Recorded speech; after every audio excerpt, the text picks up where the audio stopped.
I would like to express a very special thank you to the graduates of the class of 1989.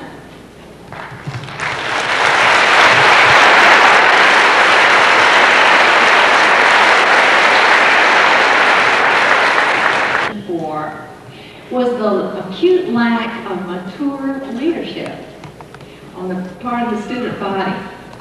And this was, of course, because we had no upperclassmen at that time. You recall that you were all 14 and 15-year-olds back in those days. So what a joy it has been to see these young people to grow and fill so beautifully and effectively the role of campus leadership. And I really believe that you are more effective leaders now because of perhaps the unusual circumstances that you, in this, having to cross a busy street to get to world history. And then in the middle of that year, the move to the new campus and the big opening day with the great big cake, remember? And then the grand opening with a mile-long banana split. Forgive us while we reminisce here just for a minute. These are the treasured memories that this class will have, that no other class coming behind them will ever have. But because of this, perhaps this class has a greater appreciation for the beautiful campus that we now have. And perhaps they have a greater appreciation than any class ever will. You, as 89 graduates, are the first product of the first four-year product of a school that has been dedicated to teaching moral values and high ethical standards. You have received expertise and professionalism are unsurpassed anywhere. Many of these teachers are charter faculty members at Gateway. This is a very special group of teachers who have meant so much to Gateway in its beginning years. And I would like to recognize them at this time. I would like to ask all the charter faculty and staff of Gateway High School if you would please stand at this time. I know that the graduates want to honor you. If you would please stand.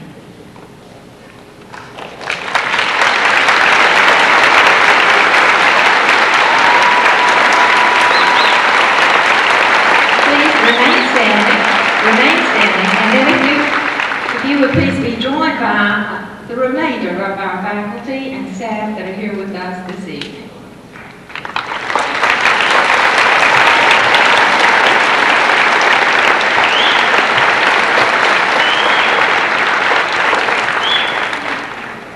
Thank you. How successful were we as teachers? Our report card will be the pattern of your lives from this moment on. I would like to read a poem that was written by one of our graduates. This is going to come as a surprise to him. He does not know about this. His name is Bob Slater.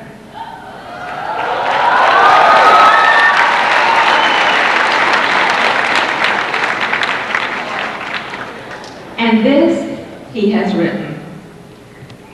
I've received many awards for football and such, but overall, they don't mean much. I was president of junior achievement and a captain of a team. But I've learned to win, and I've learned to lose. And with my friends, to pick and choose. I've learned to give and how to take. And I learned to learn from my mistakes. I've learned what's good and learned wrong from right, and how to stand up and when to fight. I've learned how to laugh and even when to cry, and to never ever say goodbye. So if it's honest plaques you want, feel free. The things that matter are inside of me.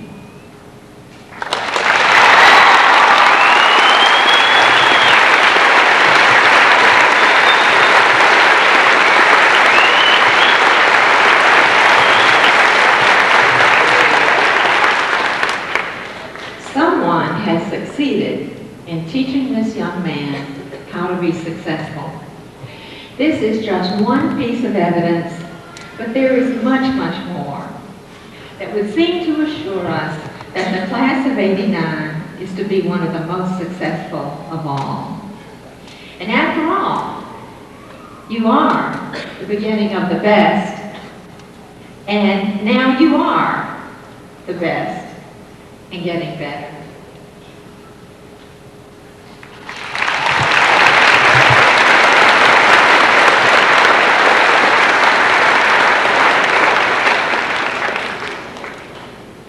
Good evening. At this time, I would like to present our honor students who are the top 10 academically of this graduating class.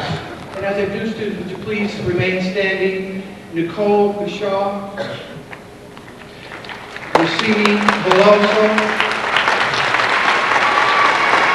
Denise Law, Jennifer Miller, Nikki Rogers, Michael Kurtz, Kristen Young, Thomas Clopton, Veronica Martinez, and Bridget Brooks. I think we clap because they do deserve a nice clap in the class.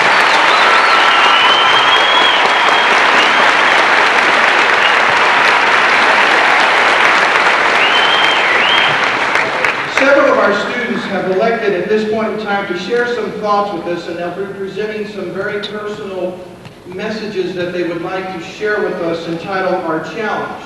The very first student that I would like to start off and introduce is Richini Veloso.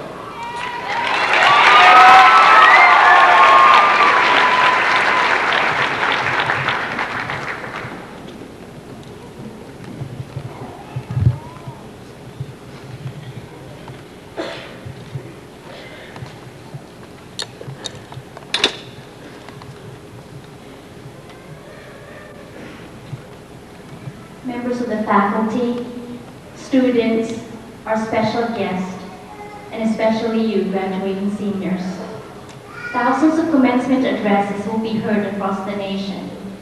Many of those who deliver them well realize, as Abraham Lincoln once said in his Gettysburg Address, that the world will little note nor long remember what we say here.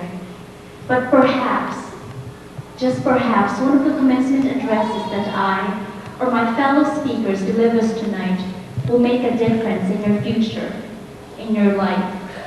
For our challenge is not just the challenge of the students who will speak here tonight, but your challenge as well, for we all are the future leaders of this great country. About 17 years ago, your parents created a name just for you. Your parents wanted it to sound beautiful and to have a special meaning. After rejecting hundreds of names, they finally found that right and perfect name. Denise Mongo, Sumita Reyes, Lisbeth Lugo, Todd Wagner, Scott D. Beals, Flavio M. Morrissey, Michelle DeShay Beck, or just plain Shay. All this time, you pretty well had to live with the name your parents gave you. Nikki, Jennifer, Susan, Michelle, John, Robert, and Dan. But after you receive your diploma tonight, your name is no longer just a name your father and mother gave you. After you step out of this auditorium, what you do and say in the years ahead means everything. When you walk through life and when people hear your name, they will no longer say or think of you as Mr. and Mrs. So-and-so son or daughter. When people hear your name, they'll think and describe what you have made for yourself. What I'm trying to tell you this evening is that graduation opens up one of the hardest challenges you'll ever face, that of making a name for yourself. A name that will reflect your character. A name that will describe what kind of person you really are. The advice from the wise King Solomon should always be remembered. He said, quote, "A good name is to be chosen rather than great riches, loving favor than silver or gold," unquote. It may seem hard for you to understand that right now. To some of you, financial success means everything. But first, before you do anything else in your life, establish a good name.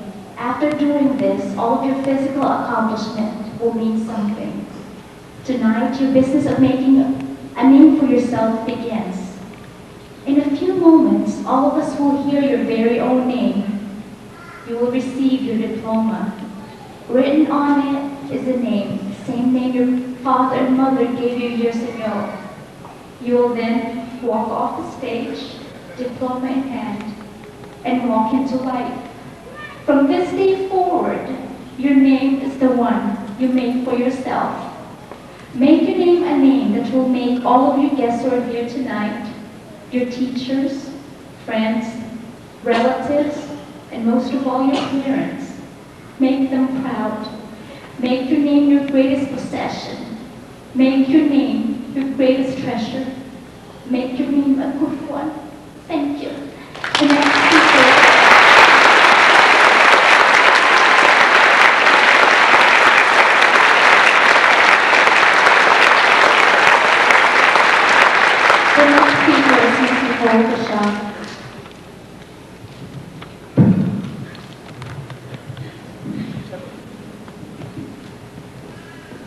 Good evening.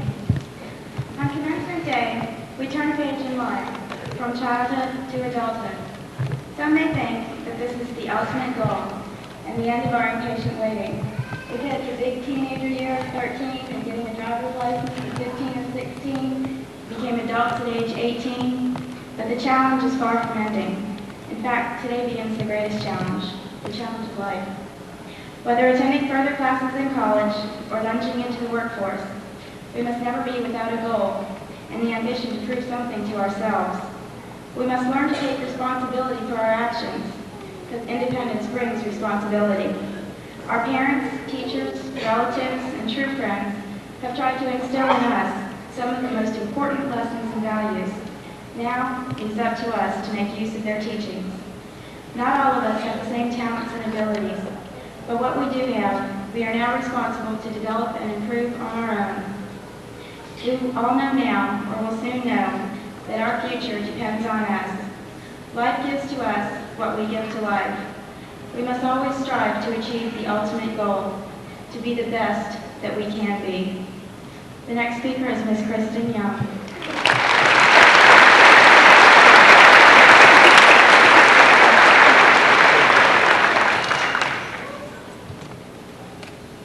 Good evening. Tonight on graduation, each one of us, even though we have different backgrounds, share one important thought. What does the future hold for us? We all have different aims and goals and dreams, but what we all have the same is the future. Each year, the world becomes more and more complex. With all the advancements in space, technology, and medicine, the demand for highly trained and educated individuals is still great and competitive. The only thing that is between where we are and what we want is ourselves. The true challenge will be for us to prove to ourselves who we are, how much of our dedication and perseverance we are willing to use to meet our dreams. Around every corner, a new obstacle will be waiting to face us, such as our college and our jobs. But as we have been taught for the past 4 years, we can meet any requirement through hard work and positive attitudes. So no matter what we need on our path to success, it is up to each one of us individually to challenge that obstacle and win. Remember, the only obstacle between who we are today and what we want to be is ourselves. Our next speaker is Jennifer Miller. Good evening, faculty, fellow graduates, future parents, and honored guests. I was distressed to find that 40% of high school students drop out in Florida, and that 30% of high school students drop out nationwide. Did you know that education begins at home? Graduation is not the end. Education is a lifelong process. Although college is important, it is not the only way to be educated.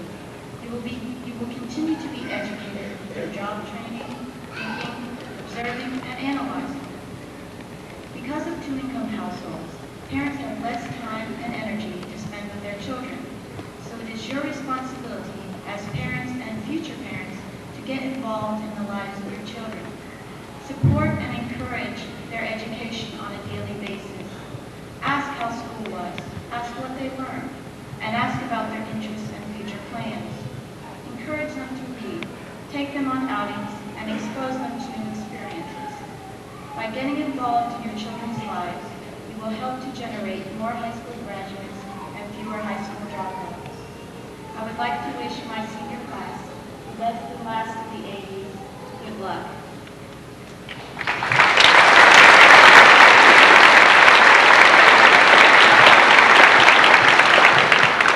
And now we will hear from our next speaker, Veronica Martinez.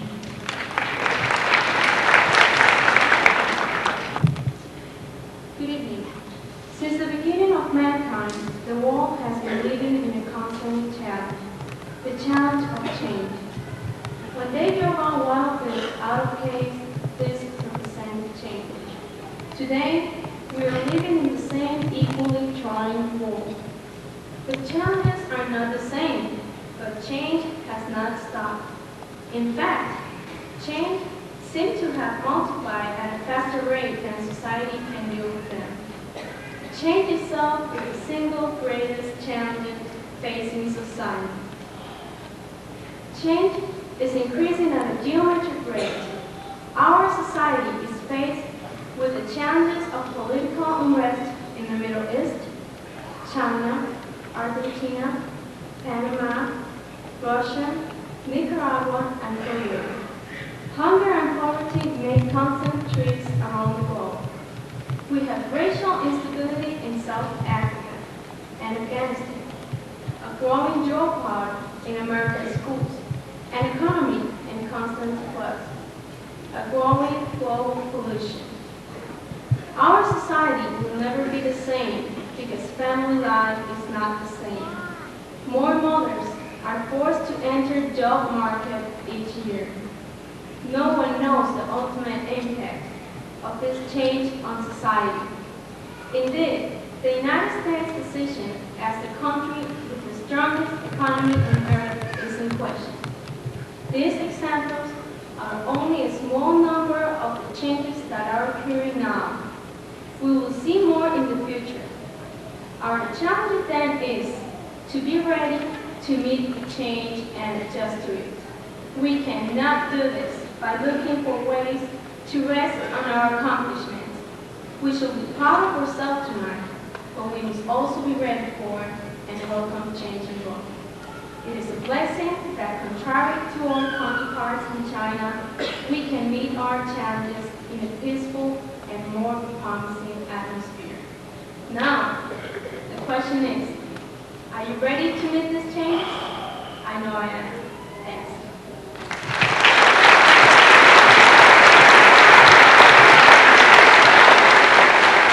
Please welcome our next speaker, Denise Long.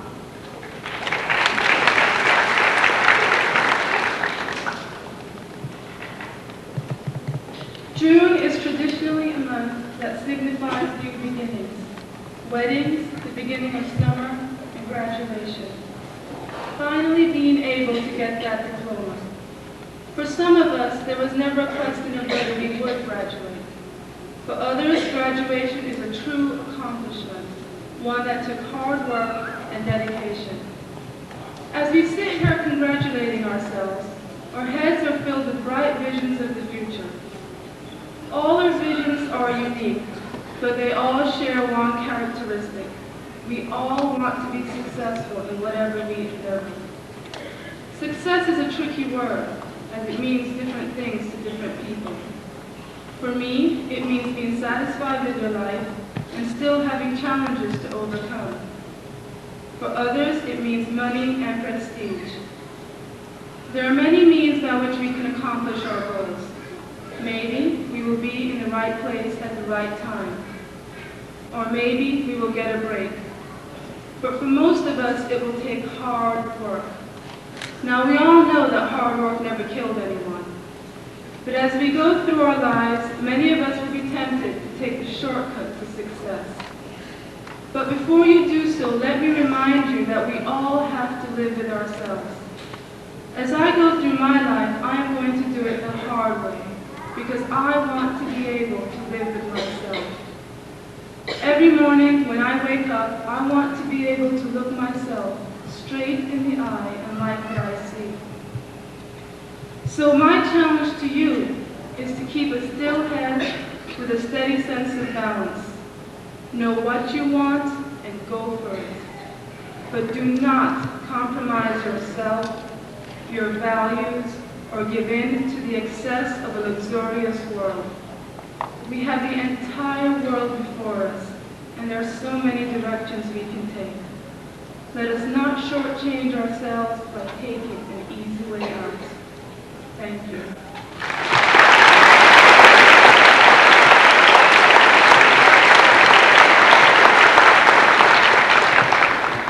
I will now like to introduce my classmate and friend, Nikki Rogers.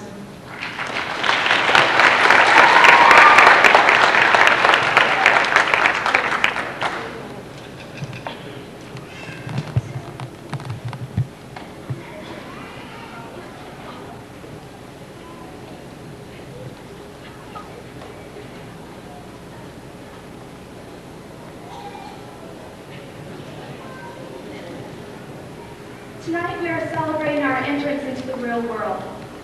We now must begin to live up to our responsibilities as not citizens of our country, but as citizens of our world. We have an obligation to face the challenge of leaving the world a better place than when we entered. How do I plan to help the world? I do not entertain any dreams of taking the weight of the world upon my shoulders, nor do I intend to save it single-handedly. Instead, I ask my fellow graduates to help me. As an individual, we doubt our powers to change things or to challenge the powers that be. But if we each do our own part, we truly can change the world. For example, if the apartheid situation in South Africa angered you, then stage a personal boycott against companies that support that government and tell your friends why. They may be convinced to join you. If the plight of the homeless tears at your heart, volunteer your time, your money, or your clothing to shelters. If the destruction of the rainforest and the pollution of our environment worries you, then educate yourself on ways to stop the destruction and help clean up that pollution. When you feel overwhelmed by all the prejudice in our world, remember that the best way to fight it is by being a good example to others. One person, one action, and one voice crying out against the injustices and crimes of our world may sound weak, but 10 million voices, each crying out, will create a sound that demands to be heard. There are thousands of Chinese citizens in Beijing who have firmly proved my theory. If only each of us would take our responsibility to heart and stand up for what we believe, instead of shifting the weight of the blame to others, then we will have succeeded in our challenge to make our world a better place for all.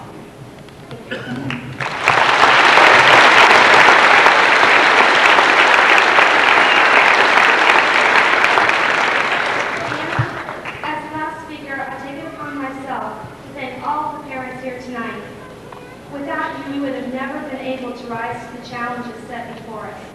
Thank you, Mom and Dad. I love you.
President of the University of Central Florida until July the 1st.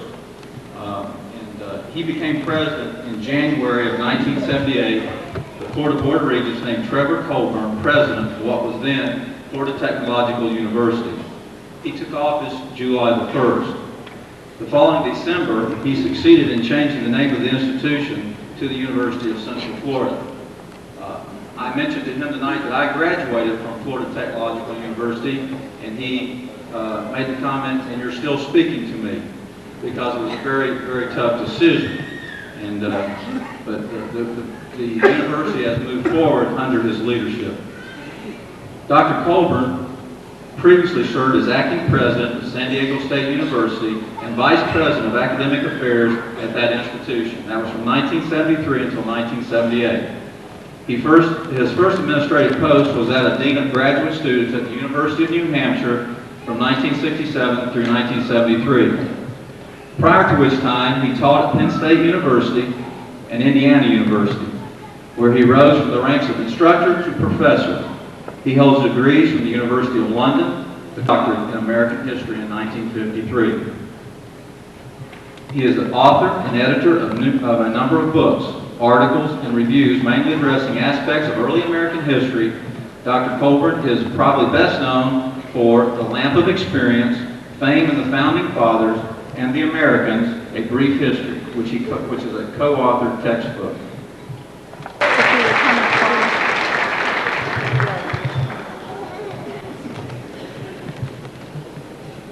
Michael Joseph Avila.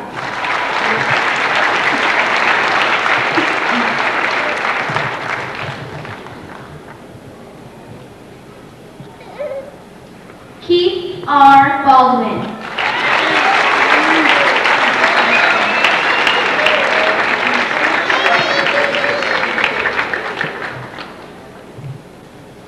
Michael Anthony Vanier.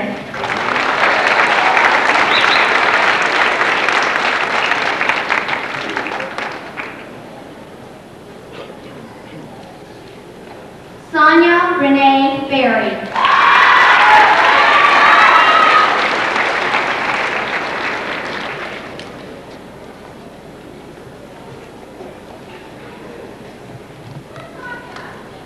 Scott D. Beal.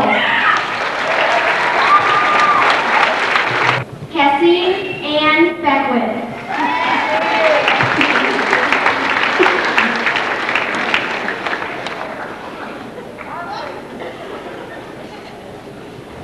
James John Bent.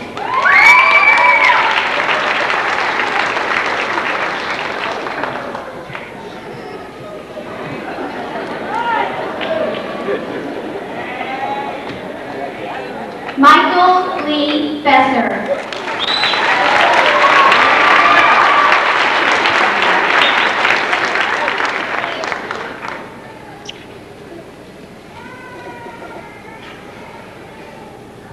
Anthony D. Black.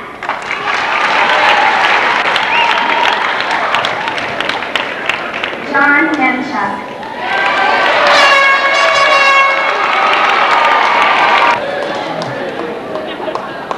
Gary Paul Knight.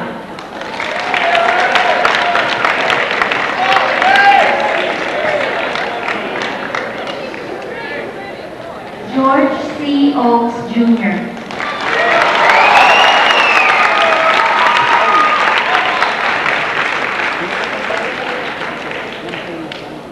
Marcy Ann Odom.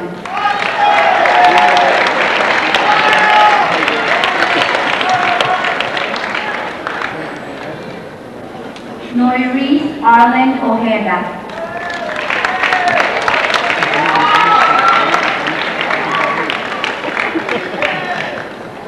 Louis A. Olivo. Yeah! Ramon Ortiz Jr.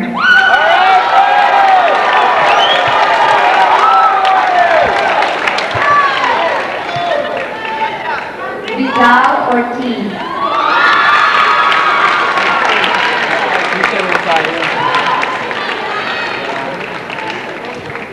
Nancy Marie Overly.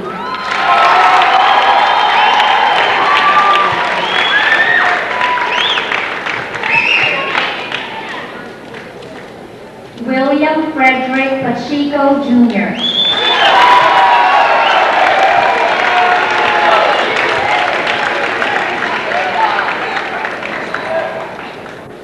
Michael A. Padilla.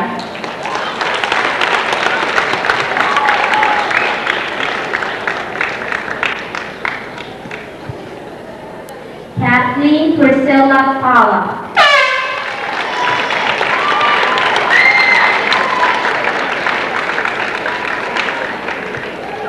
Sherry Lee Parker.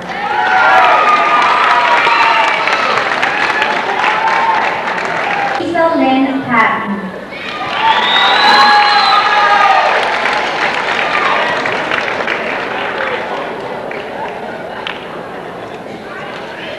Isaiah Lysander Hall.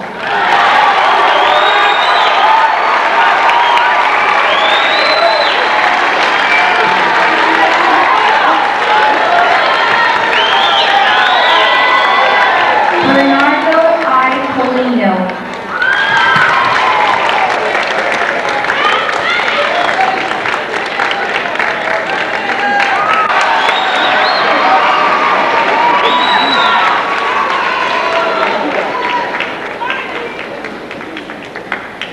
John Lance Robertson.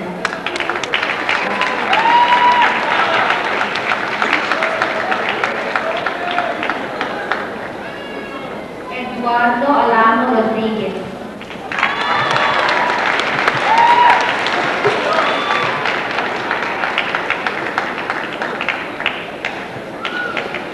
Young.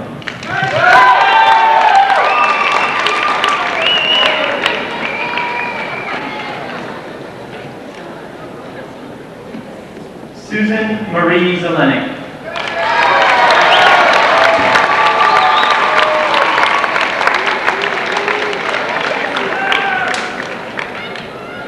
Thomas Morris Claudine.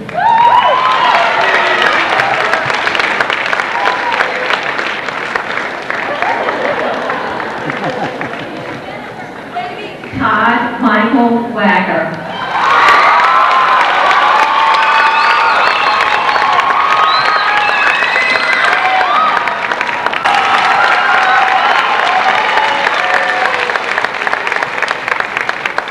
Nicole Amy Lachon. Those are the honor students.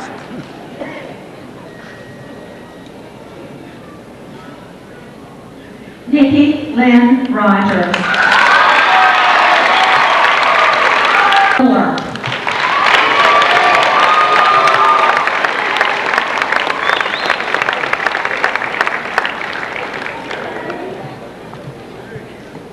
Bridget Brooks.